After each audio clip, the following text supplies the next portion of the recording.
उनकी और पहली सरकार के अकाउंट भी खुले हुए हैं सरकारी कर्मचारियों के पास जो है।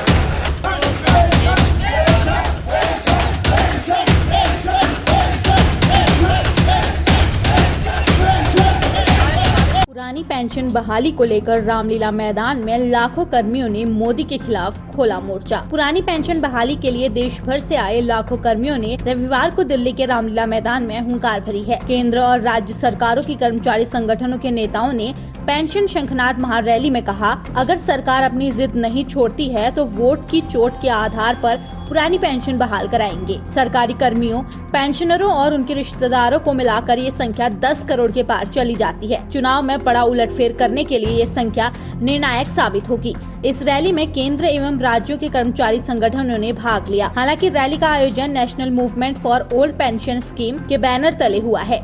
NMOPS के राष्ट्रीय अध्यक्ष विजय कुमार बंधु ने कहा कि पुरानी पेंशन कर्मियों का अधिकार है, वे इसे लेकर ही रहेंगे। दिल्ली का रामलीला मैदान सरकारी कर्मियों से खचाखच भरा हुआ था। बता दें कि इस रैली की तैयारियां करीब 1 वर्ष से की जा रही थी। कई राज्यों के कर्मचारी 2-3 दिन पहले ही दिल्ली पहुंच गए थे।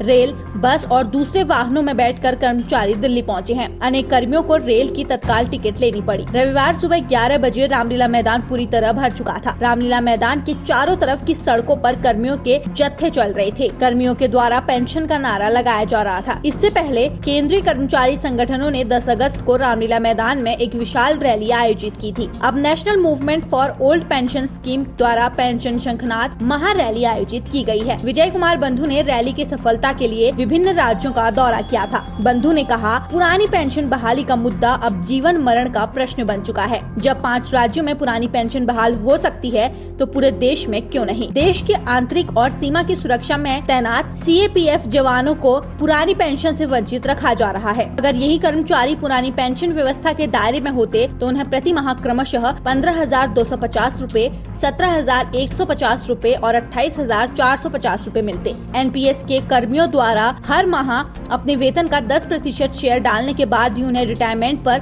मामूली सी पेंशन मिलती है। इस शेयर को 14 या 24% तक बढ़ाने का कोई फायदा नहीं होगा। फिलहाल आप इस खबर के बारे में क्या सोचते हैं, समझते हैं, हमें कमेंट करके जरूर बताइए। न्यूज डेस्क से प्रिया।